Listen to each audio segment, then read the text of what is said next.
Can you spot every fraud attempt that may be targeting you? Some of them are really good. This fraud alert contains 13 signs anyone, including you, can use to recognize if someone is trying to scam or defraud them. While these tactics are focused on those responsible for accounts payable, accounting, and finance, most are also applicable to individuals in their personal lives and transactions. If you want to stay safe and learn how to recognize these signs and fight off the scammers, stick around until the end when we also share 5 really simple tactics to protect your company's money as well as yours. Whether you're interested in best practice for accounts payable management or treasury, or simply want to protect your own money, or maybe both, we've got you covered. So let's dive right in. Sign number 1, red flag number 1. They ask for an instant payment, usually Zelle or Venmo.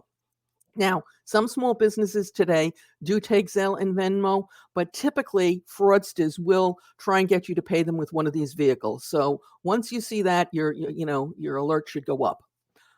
Red sign number 2, similar to the first one. They are looking for you to buy gift cards. They want you to pay with gift cards, something having to do with gift cards, okay? That should be a red flag. Sign number 3. They are looking for a cryptocurrency payment, something such as Bitcoin, okay? Very few legitimate businesses are actively soliciting cryptocurrency payments today, at least today. All righty. And I know of one fraud where the fraudster tried to get to the person to pay first with Zelle, then with a gift card, and then with cryptocurrency. Also, you should note that the IRS never asks for payment in the form of gift card, cryptocurrency, or instant payment. So if someone's claiming to be from the IRS and they're asking for one of these vehicles, that's another red flag that, hey, this is not legit. Okay, next red flag is a rush wire request from a high-level executive. And conveniently, when these frauds are going on, that executive is usually out of the office and you can't get a hold of them to verify. So rush request, high-level executive, another red flag. Verify, because it might be legitimate, but you want to do that. Likewise, red flag number 5, a change of bank account that is an emailed request. It comes in by email. Now, many of these that come in this way will be legitimate, but you need to verify every single last one of them using information that is not in the email, because even though only a few of them will be phony, when they are phony, the damage can be devastating, not only the financial loss to your organization, but also what it will do to the individual involved, to their self-esteem. And unfortunately, I've known a few people who've lost their jobs when they have fallen for these scams. Okay, whether that's fair or not is a discussion for another time. Okay, next red flag. Any request from a high-level executive for bulk personnel information, such as a W-2, should be taken as a red flag, and you should go back and verify. Sometimes just taking a step back and thinking about it and saying, hey, why would the president or the CEO or whoever it is asking for this want the W-2s? They usually can't get far enough away from this information, and that alone will cause you to step back and say, this is probably a phony. But again, verify. Next red flag, anytime there is pressure to make a payment immediately to avoid some sort of an unpleasant consequence or miss out on some great investment opportunity. This deal is only good till 5 o'clock today. If you don't pay today, the IRS is going to come and put you in jail. The IRS is going to take your house, or whatever craziness they come from. All that craziness should be a sign that, hey, something is not right here. Next red flag is they get nasty if you ask too many questions, or worse still, suggesting bringing in another party. They'll be, what's wrong with you? You don't understand. You don't see the value of this. What do you have to ask so-and-so for? And once somebody starts to get nasty, that is another red flag and should immediately trigger additional verifications. Next red flag, they threaten and scream.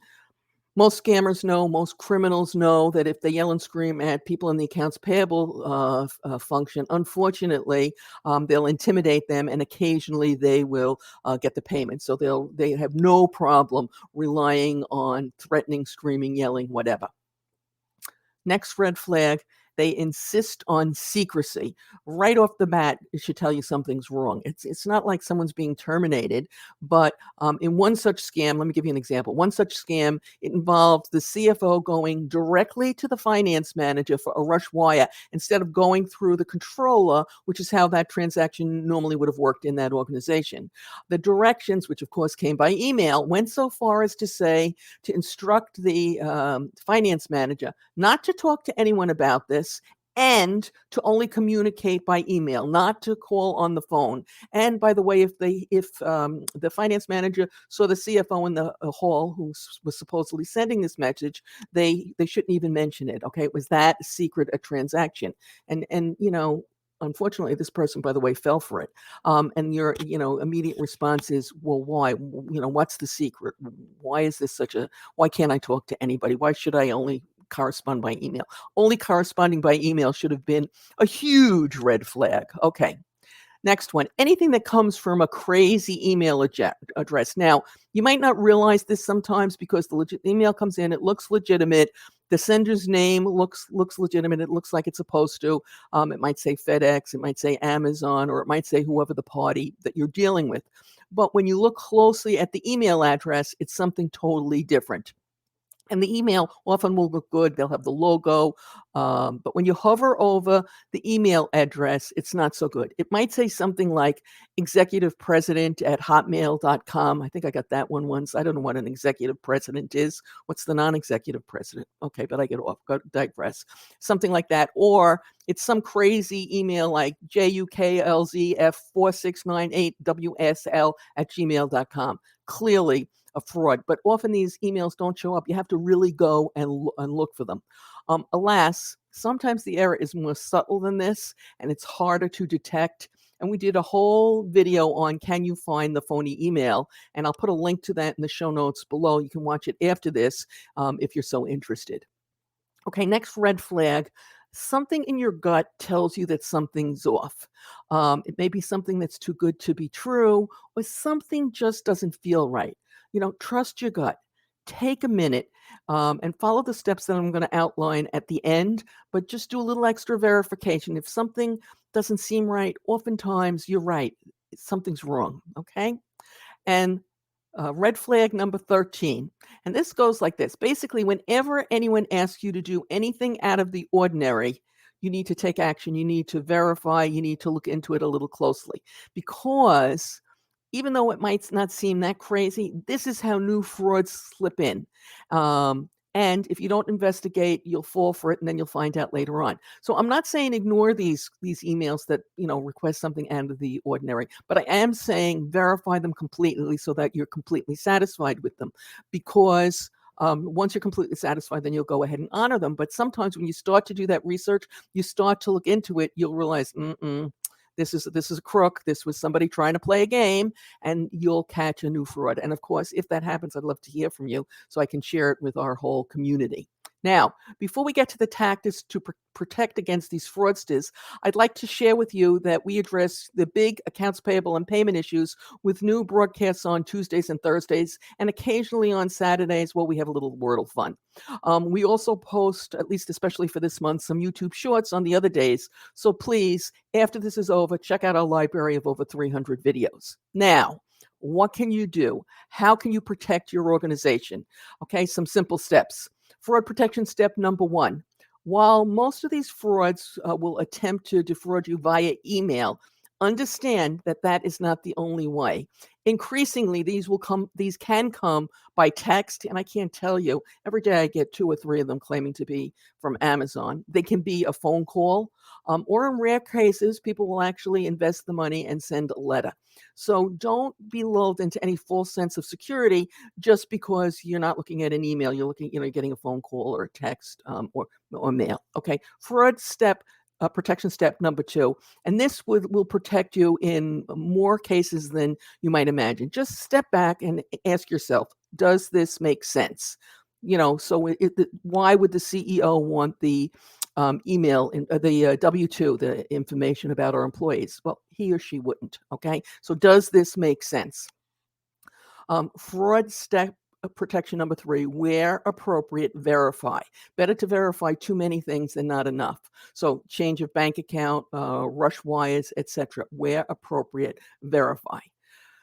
Fraud protection step number 4, spread the word. So even if you get the email, you don't fall for it, make sure that you spread it, because here's why. In a business setting, if you don't share it with everyone that you work with, the crooks will sometimes, when they're not successful with one person, they'll try it on somebody else in the department, and they'll, keep going until they find somebody who falls for it. So if you've shared this with everybody in your department, no matter what level, from the top right down to the bottom, there's less of a chance of them being successful. And in a personal setting, don't forget to notify your family and friends so they don't get trapped if they are targeted.